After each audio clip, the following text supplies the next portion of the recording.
Heart check tayo ulit, heart check. Have you ever wondered what true greatness looks like in God's eyes? Sa mundo natin, greatness often means power, success, o recognition. Pero ngayong araw na ito, on Holy Thursday, Jesus Christ shows us something completely different. The King of Universe kneels down and washes the feet of his disciples.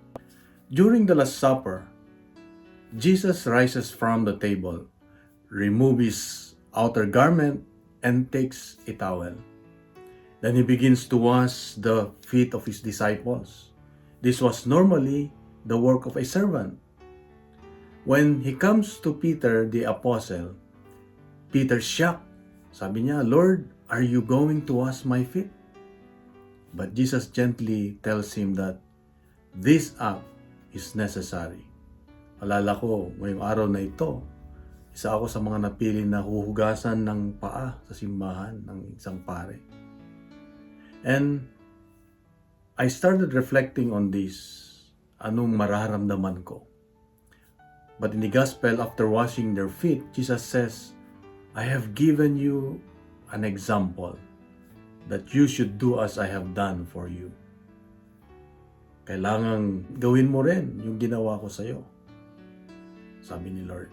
This gospel challenges the way we usually think about leadership and greatness. Hindi lang leadership sa isang community o isang grupo o sa bansa.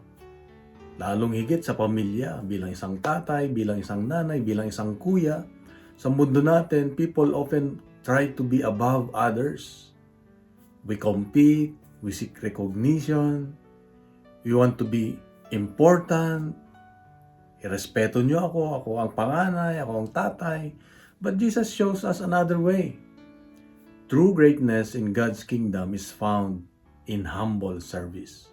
Sometimes, it's the small, unseen acts of love that matter most. Helping someone without expecting recognition. Yung hindi mo hinihingi yung kanilang approval, yung kanilang palakpak, yung kanilang papuri. Or siguro forgiving when it's difficult. Siguro ngayong Holy Thursday, ngayong mahal na Huwebes, ano ba yung magandang magagawa natin para ipadama naman sa Diyos na mahal natin siya? At isa ito siguro yung hanapin natin yung mga taong hindi nating kinakausap, yung may galit tayo, yung matagal na nating hindi pinapansin. Siguro oras na para tayo na ang lumapit sa kanila. Hindi na importante na ikaw yung nauna. Ang mahalaga ay naipakita mo sa kanya at naipadama mo yung pagmamahal dahil ito ang hinihingi ng Diyos. At kung hindi naman, serving others quietly, yung mga bang walang maibabalik sa'yo, sa atin, na pwede natin silang paglingkuran. Today, Jesus reminds us of a powerful truth. Ano yun? That love is proven through humble service. Yung kababaang loob na maglingkod. The Lord who created the universe chose to kneel down and serve. And He invites us to live the same way. Siguro magandang tanungin natin, ask ourselves this Holy Thursday, who is God inviting me to serve? Sino ba sila? Maybe someone in your family, in our family. Maybe a person who needs patience and kindness. Maybe someone you have overlooked.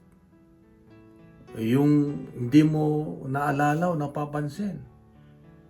The towel that Jesus used that night becomes symbol for us.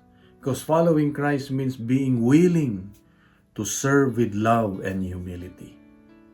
And so, let us pray and ask the Lord for strength for us to do what He wants us to do. Father God, you humble yourself to serve your disciples. Teach me to love others with the same humility. Help me see opportunities to serve with generous and faithful heart.